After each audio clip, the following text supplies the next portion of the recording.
primeira cidade do Brasil, o primeiro estado a libertar os escravos. Por isso o nome Terra da Luz. Então, meus amados, meus queridos, a pergunta é: por que o Espiritismo surgiu após o Iluminismo? A espiritualidade explicou: fazia-se necessário que a humanidade chegasse num momento em que os critérios de ciência e de religiosidade já tivessem estabelecido a ideia de Estado laico. Fazia-se necessário que o Espiritismo surgisse após os gritos dos iluministas de liberdade, igualdade, fraternidade. Fazia-se necessário, portanto, que a humanidade estivesse madura para receber livres pensadores, para receber cientistas que conseguiriam entender o que é ciência, o que é religião, e depois superar essas duas expectativas e criar uma outra coisa. Perguntas que nós vamos trabalhar: o que é o materialismo? O que é ciência? O espiritismo de Kardec foi científico, Allan Kardec foi um cientista. O legado de Kardec permite que atualmente avancemos nesses estudos. Allan Kardec acreditava que o espiritismo já havia se tornado científico. Quais as dificuldades dos estudos sobre a mediunidade? E a verdadeira religião? E o verdadeiro espírita? Como vocês notaram, 11h30 da noite hoje nós vamos terminar a nossa palestra. Pouca coisa que nós vamos conversar. Tenho até as 11 da noite, não é isso? Não. O que é o materialismo? Físicos e naturalistas religiosos criaram as bases do materialismo, o paradigma físico e matemático quantitativo dominante. Amigos, irmãos, 300 anos atrás, o conhecimento humano estava se estabelecendo enquanto ciência. Não vou voltar até os gregos, não, até o século IV a.C. E o modelo de conhecimento que nós temos hoje, o materialismo, é um modelo que a base dele é a atenção. Não é a história, não é a geografia. A base dele, o modelo, o paradigma, ele nasceu se espelhando na física, na matemática, o Sir Isaac Newton, nas descobertas da química. Então, hoje, nós temos dificuldade. Quando nós falamos cientista, nós não pensamos no historiador, um pedagogo. Quando nós falamos, ele é um cientista, nós pensamos logo que é um físico, um químico. Então, aquilo que é científico atenção, tem que ser pesado, testado, medido, portanto, matematizado, controlado em laboratório. Tem que ser empiricamente testado, repetido novamente. Coloca-se aí uma boa teoria mais adequada, e a partir daí você estabelece uma escrita científica e você chama de ciência. Kardec fez isso. Kardec fez tudo isso. Hoje, eu vou fazer outra pergunta, uma pequena digressão. Hoje, 2018, a ciência aceita a vida após a morte? Olha, o que é que vocês vão me responder?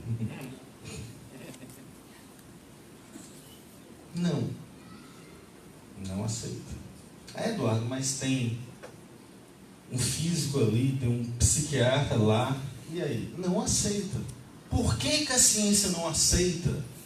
Meu teórico predileto é um físico americano chamado Thomas Kuhn. Atenção. Em epistemologia, forma-se a ciência. Bem aqui nessa parte aqui, ó, que não tem. Nasce o paradigma. Acabou a pilha do... Antes de ciência normal, forma-se o paradigma. Para ser ciência normal, nasceu o que é o paradigma? É um conjunto de teorias, métodos universalmente aceitos pelaquela área do conhecimento. Ciência. Ok? Ok? Ok. Só que o paradigma, ele pode entrar em crise. Aqui embaixo já. Crise do modelo. Obrigado. Crise do modelo. Quando o paradigma entra em crise, é porque as teorias, os métodos, os protocolos, eles não servem mais. Fenômenos anômalos estão acontecendo. Os cientistas ficam sem chão. Os cientistas precisam inventar novos métodos, ok? A partir daí, quando o cientista começa a criar novos métodos, a ciência para Thomas Kuhn deixa de ser normal, passa a ser ciência revolucionária. E esse período dura até que o antigo paradigma, o antigo modelo seja quebrado e nasce um novo modelo. Eu entendo que hoje nós estamos nessa crise de paradigma científico. Hoje, os cientistas estão vendo que tem alguma coisa além da vida, mas eles precisam criar. E atenção, é correto que os cientistas defendam o paradigma. Se o cientista não defender o paradigma, ele deixa de ser cientista. E não é fácil. Vamos lá, um único exemplo. Quanto tempo durou o paradigma geocêntrico? Durante quanto tempo a humanidade calculou fenômenos astronômicos, entendendo que não era o Sol o centro do universo? 500 anos, 700 anos, 800 anos, 1000 anos? É fácil quebrar um paradigma? É fácil?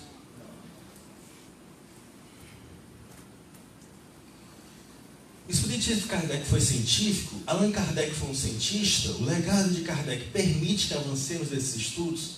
Eu vou falar um pouquinho, porque terá uma palestra somente sobre isso. Amigos, Kardec observou, controlou, testou, replicou sim, teorizou sem ad hoc. O que é teorizar sem ad hoc? Kardec, ele só vai teorizando a partir do momento em que a experiência vai fornecendo para ele material de pesquisa. Ele não inventa teorias pré-concebidas. Ele escreve isso literalmente. Ok? A meu ver, Kardec não pulou nenhuma etapa protocolar do materialismo. Ele vai testando, vai observando, até que chega um momento que ele estabelece novos métodos. E, finalmente, após descartar as teorias materialistas, após descartar as teorias materialistas, concluiu que havia uma inteligência o quê? Então, eu já vi palestrantes espíritas, estudiosos espíritas, falando, não, Kardec, aquele método dele, tá antigo. Perdoe por falar em primeira pessoa, mas quanto mais eu aprendi sobre teoria do conhecimento, e sobre epistemologia, sobre método, mais eu admirei o trabalho de Kardec, no meu caso. Como ele efetivamente trabalhou sem pular etapas, como ele escreveu de forma científica, como ele teve um cuidado conceitual. Kardec abre o primeiro livro, é o Livro dos Espíritos. Como é que ele abre? Pour les choses nouvelles, il faut des mots nouveaux. Faire de tradução, para coisas novas fazem-se palavras novas. Rigor conceitual. Perspectiva. Analisar. A moça, a menina, está falando com uma voz diferente. Ela está escrevendo conhecimentos que ela não tem. Como é que ela adquiriu esses conhecimentos? Todas as hipóteses vão sendo testadas a partir do que Kardec, até chegar um momento que ele diz, não tem jeito. É um espírito. Não tem uma explicação, que é uma inteligência extracorpórea. Agora que eu dei esse imenso salto epistemológico, como estudar algo que tem vida própria? Um laboratório exige que os médicos aqui presentes, quantas vezes um remédio é testado até ele ir ao público? E mesmo assim, alguns anos depois, descobre-se que não é isso? Fazer ciência não é fácil. Ciência é rigor. Ciência é paciência. Ciência é seguir o paradigma. Kardec, a meu ver, não pulou nenhuma etapa. Kardec entendia de epistemologia? Um longo texto, mas é necessário. Kardec, adivinha que livro é esse?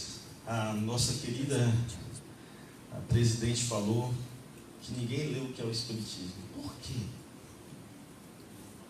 Por que o que é o Espiritismo ninguém lê? Nós temos, eu até entendo, a pessoa acorda 6 da manhã, 5 da manhã, para poder estar no trabalho às 7 da manhã, chega em casa às 7 da noite, ele quer descansar, quer ficar com a família, final de semana, claro, quer fazer outras coisas, mas nós espíritas, nós temos um compromisso com aquele que Kardec nos deixou. Então, olha o que é que Kardec escreveu. Em todos os tempos foram reputados sobrenaturais os fenômenos cuja causa não era conhecida. Pois bem, o Espiritismo em revelar uma nova lei, segundo a qual a conversação com o espírito de um morto é um fato tão natural como se dá pelo intermédio da eletricidade entre dois indivíduos separados por uma distância de 100 léguas. O mesmo acontece com os outros fenômenos espíritas. Atenção final também. O Espiritismo repudia nos limites do que lhe pertence todo efeito maravilhoso, isto é, fora das leis da natureza. Ele não faz milagres nem prodígios. Antes explica, em virtude de uma dessas leis, certos efeitos, demonstrando assim a sua possibilidade. Ele amplia igualmente, olha, ele amplia o quê? O domínio de quê? Da ciência. É nisto que ele próprio se torna a ciência. Como, porém, a descoberta dessa nova lei traz consequências morais, o código das consequências faz dele, ao mesmo tempo, também uma doutrina filosófica. Eu vou pedir licença para fazer mais 2 longas leituras, porque eu acho que é preciso dar a palavra a Kardec.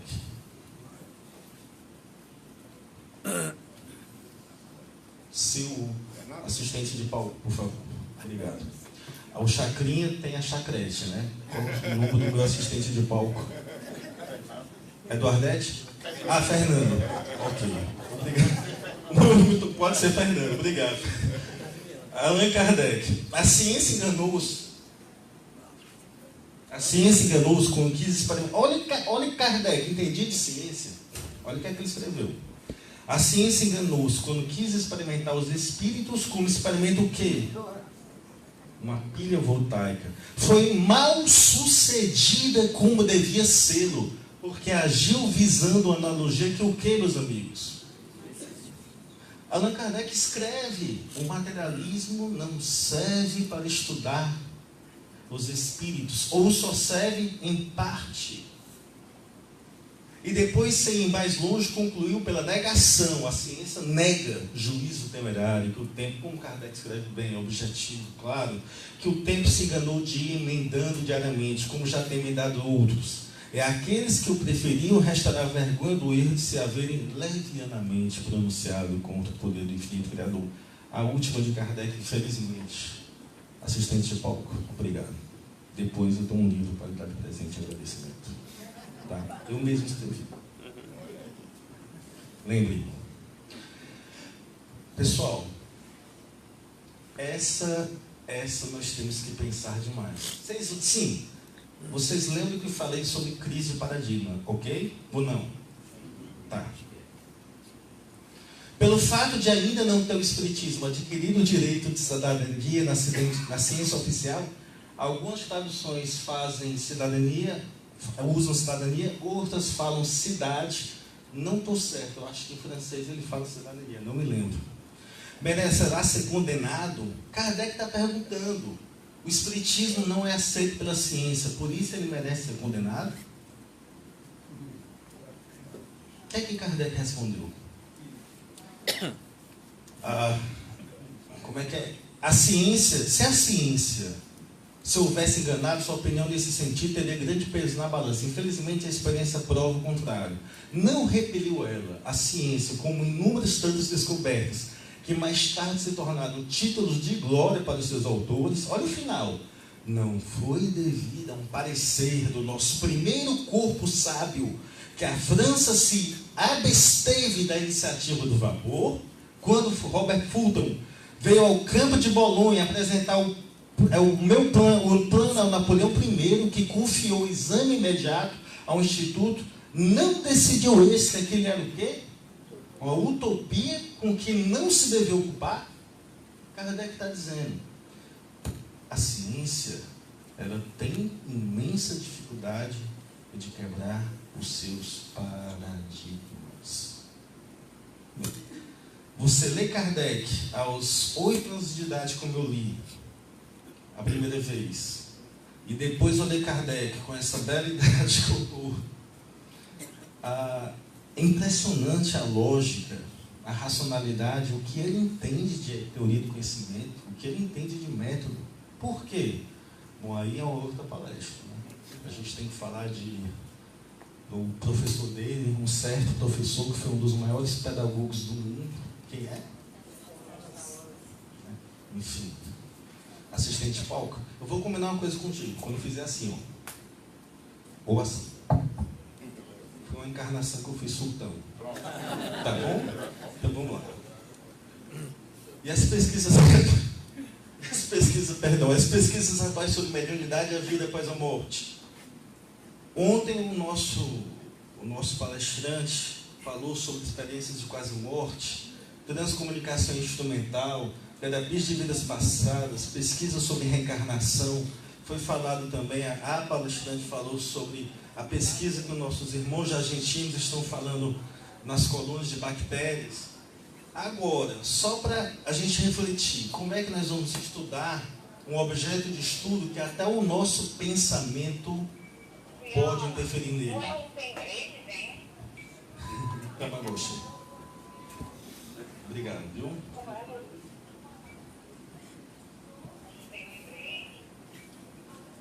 Muito obrigado. Vocês têm que testar, viu? É massa. Atenção. Pessoal, rapidamente, já estou perto de terminar. Um breve panorama do que está acontecendo no Brasil. Eu não vou falar do mundo, tá? Só aqui. O UFC, Universidade Estadual do Ceará, nesse exato momento enquanto eu falo com vocês, a doutora Ângela Linhares já orientou teses e dissertações, portanto, mestrado e doutorado, aqui em Fortaleza, na área de pesquisas espíritas, na área de saúde, na área de pedagogia, doutora Eliane, aqui. Enquanto isso, em São Paulo, já estamos no 14º Encontro Nacional da Liga de Pesquisadores do Espiritismo. O 15º vai ser aqui em Fortaleza, ano que vem. Eles escolheram, ok. Aqui em Fortaleza nós temos o IPCE, Instituto de Pesquisa em Ciências Espíritas. Em São Paulo, na USP, nós temos o Interpsico, o Dr. Wellington Zangares. Revista Ciência Espírita, lá do Rio Grande do Sul, sob o comando do meu amigo Sandro Fontana. Espiritismo Ciência, revista O Fóton do Rio de Janeiro, Física e Espiritismo. E, naturalmente, existe um grupo de pensadores que se reúnem sobre a sigla CEPA, que faz os eventos mais interessantes do país e do mundo, reunindo pesquisadores de todo o mundo. Então, o que está acontecendo? Teses em que a temática espírita é abordada pelos autores. Atenção, esse mundo está muitíssimo desatualizado. Algumas teses.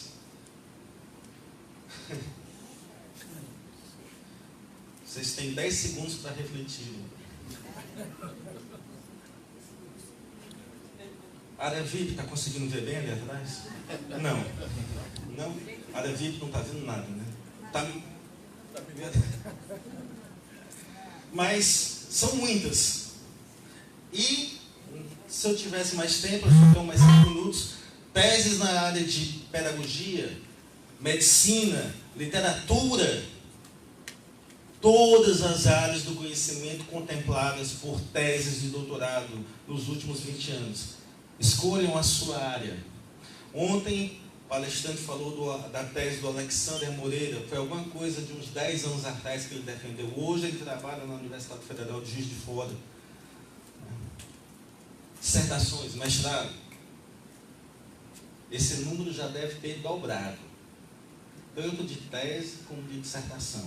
Então, as pessoas estão fazendo aquilo que Kardec disse. As pessoas estão contribuindo para que a ciência... Agora, é isso, como o nosso palestrante falou, nós vamos aguardar no nosso púlpito, cheio de orgulho e vaidade, que a ciência chegue até onde nós estamos. Não é assim. Cientista só conversa com cientista. Ele escuta. Mas nós temos que seguir o exemplo de Kardec, no mínimo, para terminar. Gente, para onde a doutrina espírita aponta? Ela aponta exatamente para aquilo que Kardec falou. Nós não temos hierarquias, nós não temos dogmas, nós não temos nem milagres. Por quê? Porque o milagre seria uma suspensão das leis da natureza. Nós temos leis desconhecidas. E se nós não temos dogmas, nós não temos livros sagrados, nós temos uma relação com o mundo espiritual, que nós podemos chamar de religião, se a gente entender que não é religião no sentido tradicional, como Kardec disse. Mas, para mim, depois de apresentar todas essas teses, dissertações, esses grandes pesquisadores, a doutrina espírita aponta para Jesus. E nós temos que ter isso em mente. Eduardo, nós vamos sair daqui, passar por aquela porta, nós vamos nos tornar imediatamente um santo. Não é isso. Conhecimento, como foi falado, paciência, mas nós podemos nos tornar um vizinho melhor, um chefe melhor, um irmão melhor, um primo melhor. Nós podemos passar por aquela porta e lembrar de Jesus. A minha esposa, há uns 6 meses atrás, ela acordou assim, me acordou de manhã. Baby, estamos poluindo muito o planeta, estamos poluindo muito o planeta. Estamos. Passou a fazer o próprio desodorante, o próprio shampoo. Comprou escovas de dente de bambu vindo da China. Comprou canudos não descartáveis. Que espírito é esse que não cuida do planeta? Que espírito é esse que trata mal o seu vizinho? Semana passada ela terminou de fazer uma composteira. Fez. Para que a gente possa, além de reciclar o lixo, a gente possa aproveitar. Então, ser espírita é defender o Estado laico, é defender o livre pensamento, tendo como guia e modelo Jesus. Então, meus amigos, para mim foi uma honra conversar com vocês esses 30 minutos. Tá certo? Obrigado pela atenção. Fiquem com Jesus. Muito obrigado.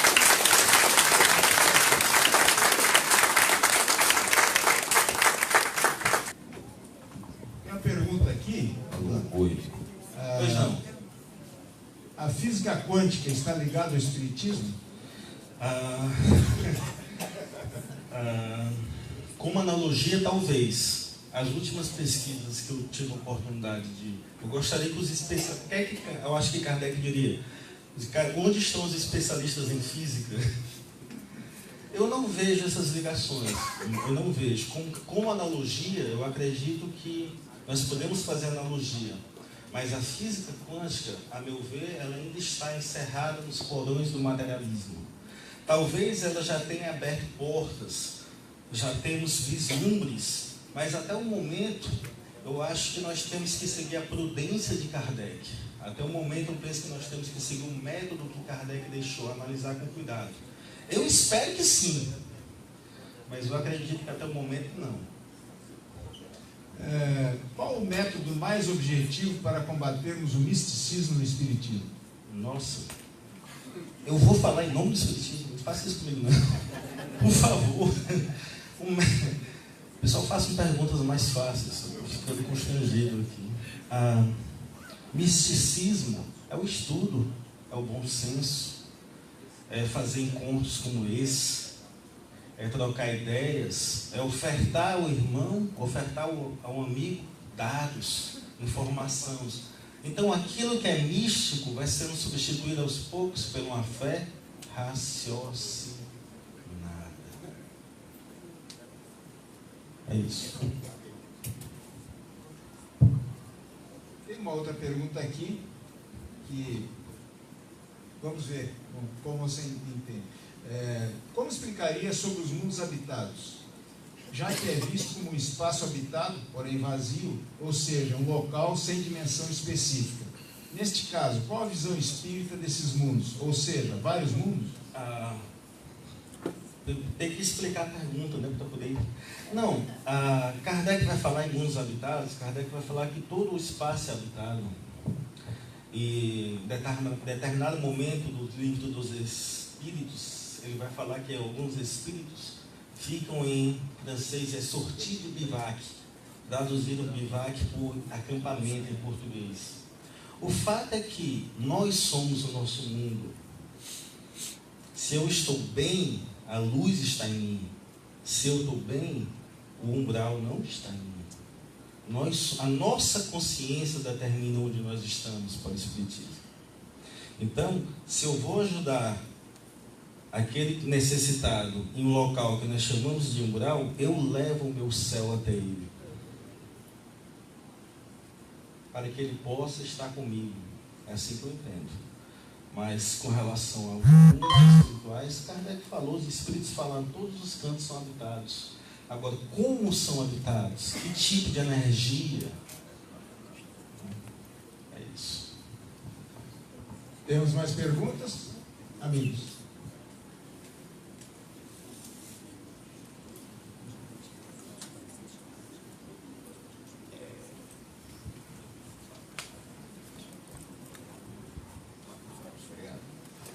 Qualquer pessoa pode participar das entidades de estudos científicos citadas na palestra?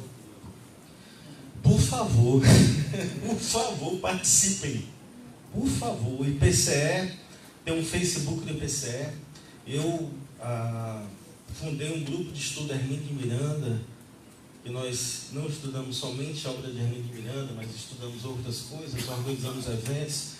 Aqui em Fortaleza, esse ano que vem, já teremos a 4ª edição do Simpósio Espiritismo e Ciência, organizado pelo IPCE. Então, procurar informação. Temos o Instituto de Cultura Espírita, que faz um trabalho magnífico. Temos a Federação, que são poucas pessoas, mas também certamente estará de braços abertos a quem quiser estudar. Então, o meu grupo está, inclusive, precisando de pessoas para ajudar. Tá certo? O grupo Hermínio de Miranda. Então, quem deseja procurar, efetivamente encontra. Os nossos irmãos protestantes falam muito, né? Que parece piegas quando eles falam, certamente muitas vezes mas quando nós desejamos, efetivamente a espiritualidade ajuda. A espiritualidade nunca nos falta. Então, procurem. Inclusive, não só na parte científica, aqui em Fortaleza nós temos... Na parte de estudos, nós temos, até onde eu conheço, o único centro espírita ao ar livre do mundo, em frente ali à praia em frente ao Clube Náutico, na Praia de Iracema. Fazem um trabalho com moradores de rua, fazem um trabalho com água, com passos também, com evangelho. Eles só terceirizam o trabalho mediúnico que eles fazem em outro centro. Então, meus amigos, você fazer um trabalho voluntário uma vez por semana, nós é que estamos ganhando. E inclusive o CEP, eu penso, estamos precisando de trabalhadores. Não tem um centro espírita que não esteja precisando de braços amigos para trabalhar. Na Argentina, na Venezuela, vamos nos dar as mãos. Eduardo, mais perguntas? Vou usar o teu método. Então, já agradecendo a tua presença, Eduardo, por gentileza, encaminha a tua exposição, a tua participação no 4º Encontro Nacional do CEPA Brasil, as tuas considerações finais, meu amigo. Que nós possamos, nesse momento de crise que o nosso país está vivendo, que nós possamos sempre lembrar de Jesus. Que nós possamos ter Jesus como guia e modelo. Ele não só ensinou, ele fez. E o que é que ele ensinou? Está tudo lá, nós lembramos. Não te preocupa tanto com o dia de amanhã. Não juntar tanto dinheiro aqui. Não tem nada errado em juntar dinheiro aqui, mas lembre, guarda dinheiro, riquezas no céu. Se alguém te bater numa face, dê na outra face, ajuda o irmão. Não vamos ser coléricos, raivosos, sejamos pacíficos e que nós possamos trabalhar no conhecimento, que mais eventos como esse possam acontecer, que mais bandeiras do Estado laico, do livre pensamento possam ser levantadas, porque eu estou convencido que esse tipo de evento sempre vai apontar para o guia e modelo da humanidade. Não foi somente Jesus que disse isso. Todos os grandes espíritos que vieram à Terra disseram a mesma coisa, cada um de acordo com a sua época. Então eu só posso terminar mesmo com um imenso sentimento de gratidão por estar cercado de pessoas tão estudiosas que me trataram com tanto carinho, com tanta atenção. Vida longa ao CEPA e que esses eventos possam vir à cidade mais bonita do mundo mais vezes. Muito obrigado, gente. Muito obrigado.